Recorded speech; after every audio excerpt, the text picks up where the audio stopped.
Hello, and welcome to today's book chat. So, generally, actually, every time I've done a book chat so far, I've talked about a fiction book. But I recently finished reading a nonfiction book, and so I figured, hey, why not? And that book is How We Got to Now: Six Innovations That Made the Modern World by Stephen Johnson. So this is a book that I probably wouldn't have picked up, but I'm really glad I did, and that's because I recently joined a book club, and this was the host's first choice. And so this is a really interesting book. Um, I really only have one complaint about it, and I'll get to that later. But for the most part, it looks at some modern innovations, and let me just see. So I'll read them out for you. Uh, the innovation of glass, cold, sound, clean, time, and light. So, for example, glass, we follow through with the author of how glass was first created by some lightning fluke fire thing. I can't remember exactly what it was in the middle of the desert, and how that transformed throughout the years. How eventually glassmakers in Italy, I believe it were congregated to a small island because they kept on burning down. Was it Venice? I think it might have been Venice. Anyways, a city that was primarily wooden in its structure, and how them being put there progressed the development of glass so much, and how that led to lenses, how the printing press played a role in that because suddenly everyone realized, oh, wait, I can't see.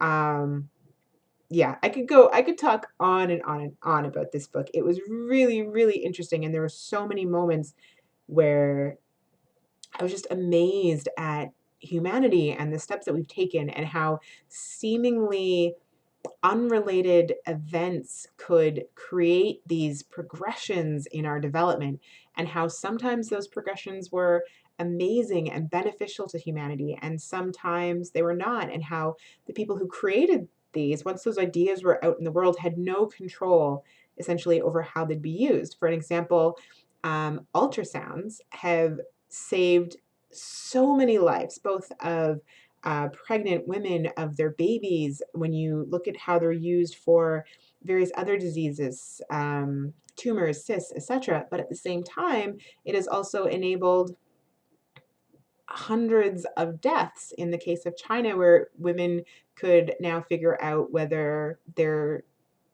to be children were male or female, and some of them chose to um, abort if they were having a female. And I don't know, this book, it just made me really appreciate how far we've come. The fact that light is something we take so for granted. And people used to work so hard just to have light. In fact, our entire sleeping patterns have changed because of the invention of light and what that means for our lives and what we're able to do. Anyways, as I said, I can go on and on and on. This is a really interesting book. If you are interested in just learning how things work and letting yourself be amazed, then this is the book for you, at least to give it a look. So that one complaint that I mentioned is all these connections and the way that things have interacted.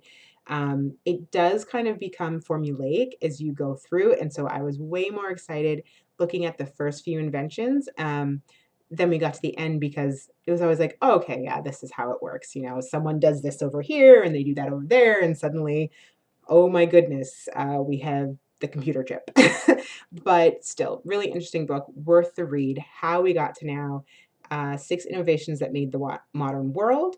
You can go to my website, charlenecarr.com, if you want some links to the book as well. I would love to hear any feedback on your thoughts in the comments, either under this video or over on my website.